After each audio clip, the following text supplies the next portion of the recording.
a 26 petites voitures. Il en donne 9 à Léo. Combien lui en reste-t-il? Donc, on fait bien le film dans sa tête. On imagine bien la situation. Et ensuite, on réfléchit à la question qui est posée. La question, je l'ai soulignée, combien lui en reste-t-il? Et j'ai entouré les nombres qui vont nous être utiles. Donc 26, c'est les 26 petites voitures qu'a Enzo. Et 9, c'est les 9 petites voitures qu'il donne à Léo. Maintenant, pour répondre à la question, vous avez plusieurs façons. Soit vous prenez du petit matériel, c'est-à-dire si à la maison vous avez des petites voitures, vous pouvez faire avec les petites voitures. Sinon, on peut faire avec des Legos, avec des cubes. Si on n'a pas de Lego, ni de cubes, ni de petites voitures, on peut trouver un autre petit matériel, par exemple des pâtes, des haricots, des lentilles, ce qu'on veut pour manipuler.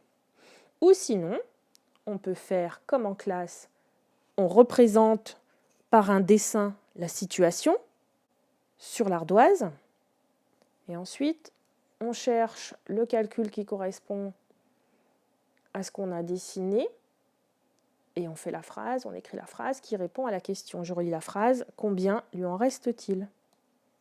Première façon de faire en manipulant du matériel. J'ai donc pris 26 petites voitures, je les ai installées et je vais, donc Enzo a 26 petites voitures, il en donne 9 à Léo, donc je vais en enlever 9 et je vais regarder combien il en reste.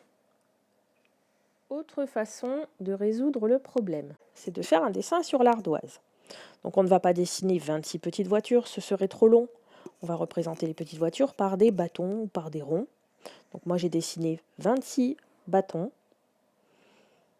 et je vais en barrer 9. Je vais entourer ce qui reste pour pouvoir répondre à la question. On peut aussi résoudre ce problème en faisant des déplacements sur la bande numérique. Alors, je trace une bande, je mets 26 et je vais reculer, on se souvient, on l'avait déjà fait, de 9. 1, 2, 3, 4, 5, 6, 7, 8, 9. Donc si je regarde ici, c'est 25, 24, 23, 22, 21, 20, 19, 18, et donc ici, c'est 17. Si on écrit le calcul qui correspond au problème, on a enlevé des petites voitures, donc ça veut dire qu'on va utiliser le signe moins.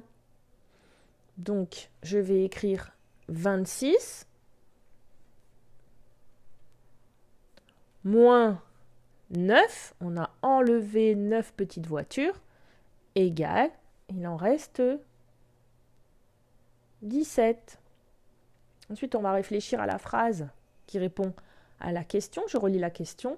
Combien lui en reste-t-il? On réutilise les mots de la question pour faire la phrase réponse.